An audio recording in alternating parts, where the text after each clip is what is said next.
Yeah, I just want to add a little bit to this because it got me, when I look back and read over it, it got me to thinking. I'm 62 years old and I was born in Philadelphia.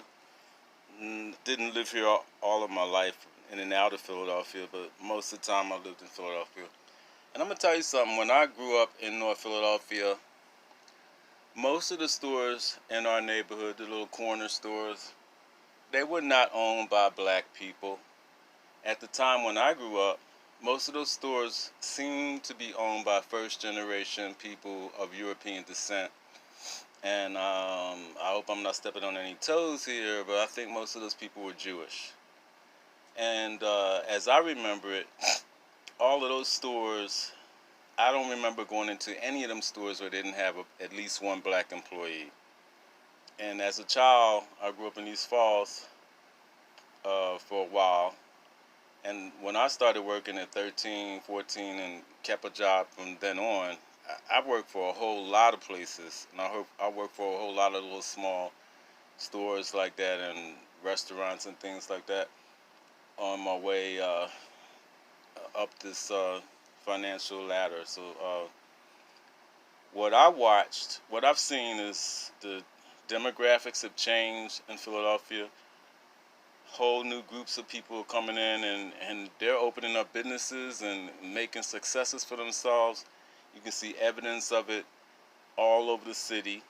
And I'm seeing African Americans being left in the dust. And that's not by accident. That's by plan, that's by design, that's because races are at the helm. And we might have black people on city council and we might have some black mayors, but just like you've been at these jobs and you had black bosses and you still saw other people getting promoted and getting ahead who didn't deserve it because the system is rigged against us. The system is constantly trying to hold us back. And if you don't want to face that reality and deal with that reality and talk to that reality, you're not being real. You got your head in the sand like an ostrich, and you're trying to pretend like nothing's happening, and you're passing. And we're in crisis.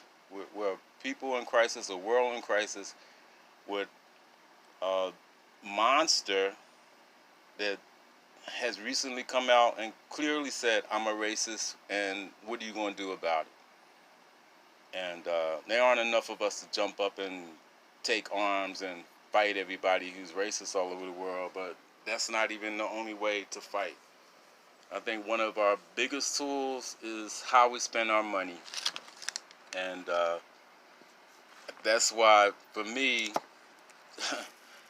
at the very least, I'm going to try to spend my money where it empowers us. 'Cause you can Google and see that other groups, other communities keep the dollar in their community much longer than the African American community, and that's because they're spending money with each other because they see themselves as family, because they have a cultural glue that holds them together, and they start off moving into business ventures and anything like that, thinking of, let me find somebody who's like myself before they reach out beyond themselves.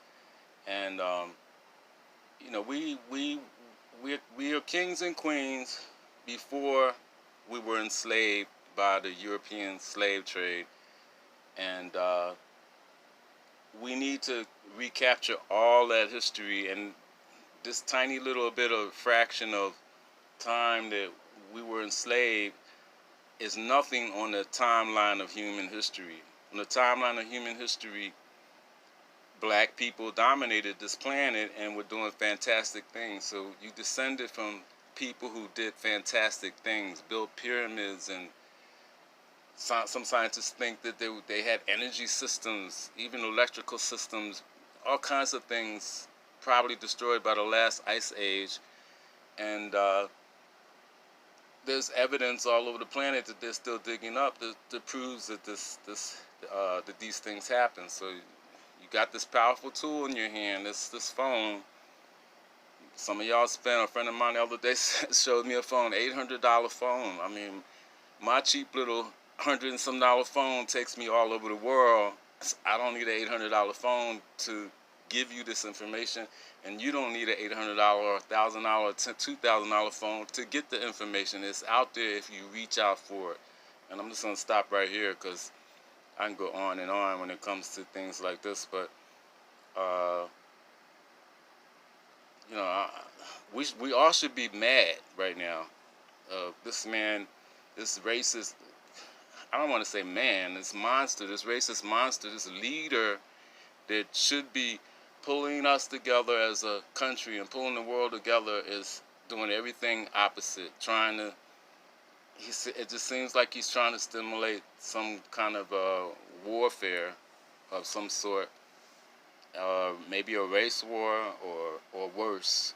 I mean, maybe if anybody be capable of putting us in a nuclear war, it's this guy. So we all should be concerned about a lot of things, and we all should be looking at what power we have to help things change as well.